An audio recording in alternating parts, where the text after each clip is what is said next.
It's our job as Christians to make sure that every child feels loved.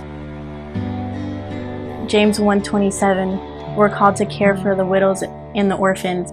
All this pain, I wonder if I'll ever find my way. I wonder if my life could really change at all.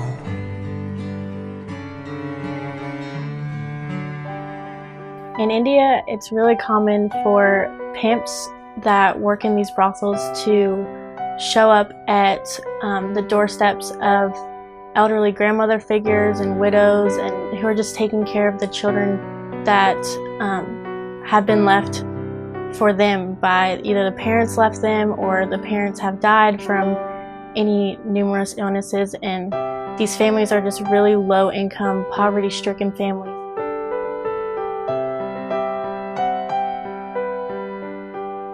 And the pimps just target them, and they go and they tell them that they're going to provide just this great education for their children and take them to the city and give them the best schooling. And so the way that they offer it is just eye-opening to these grandmother figures and these elderly figures who can't even provide for themselves, much less the children.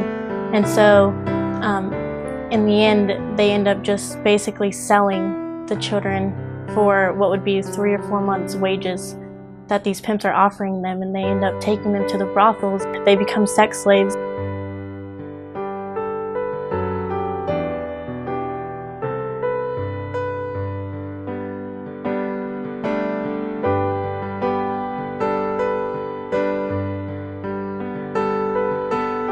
She's told that she can't have a better life, and she's brainwashed into believing that that's the only way. They get a really small amount. She's able to send a little bit of money back to her family, which her family right now is thinking that, oh, she's in school, she's making this job. They don't necessarily know that the money's coming from the brothels, and if they do find out, then there's nothing that they can really do about it anyway at that point.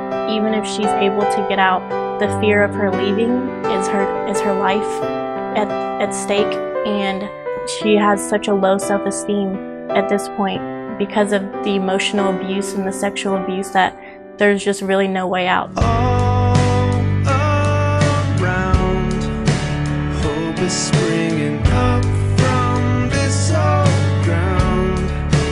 Out of chaos, life is being found in.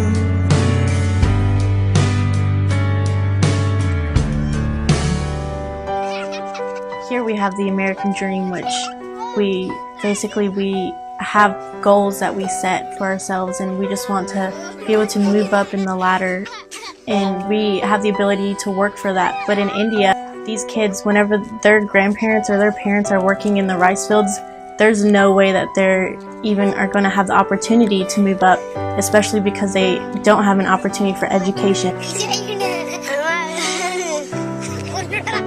The biggest thing that I've realized just in interacting with the Indian culture is you have to meet them where they are, and you can go and you can give these kids a hug, and you can tell them that Jesus loves them and that you love them, and but at the end of the day, it takes more than just that hug. It takes more than just the words to say that you love them.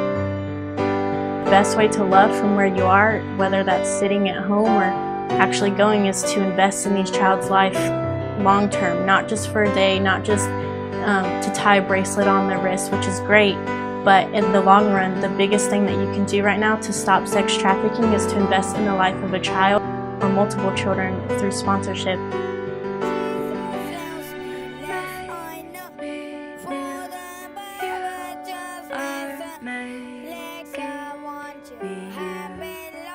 For a monthly sponsorship of $30, you are actually investing in the life of a child and taking them out of a rice field and putting them in a classroom. You're allowing them to have community at their church-based child development centers, where they also get a hot meal and tutoring that will help them succeed in school and actually give them the opportunity to do well in life.